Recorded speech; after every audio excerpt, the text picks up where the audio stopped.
watching News 3 Now at 6.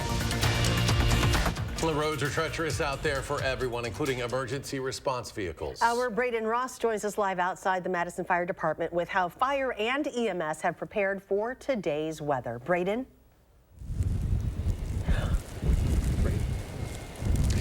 Yeah, of course, a lot of people want to get out and about and enjoy the winter weather, but it's getting darker now. It's still snowing. It's going to get colder. We are bracing for some extreme cold coming up.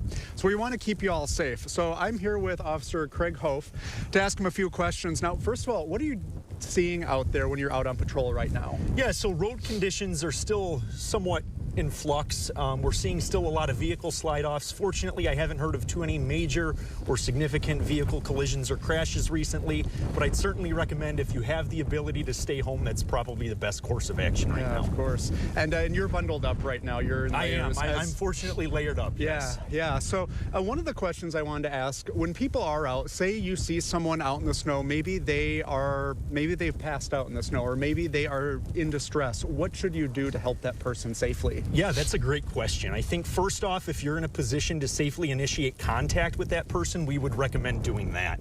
Hopefully what we would ask of any person who finds someone potentially in that distress is to try to check them first if they're able to have a conversation with them, to check if they're alert and oriented, but to also see if they can converse and if they're aware of where they are.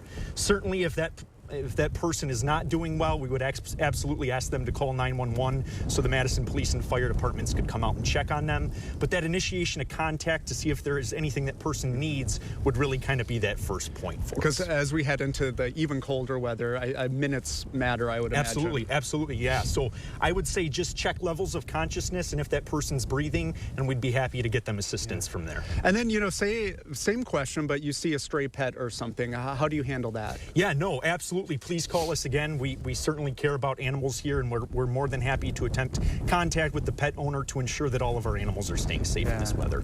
Yeah, and is it just important to sum it up, help where you can? We're all neighbors here. Yeah, so, absolutely. Yeah. I think that's a great way to view it. Yeah, well, we will let you go get back on patrol. Thank you very so much. Yeah, thank you. Yeah, and there you have it. So stay safe out there, wear plenty of layers, and like Officer Hof said, if you don't have to travel, stay inside if you can. We'll send it back to you in the studio.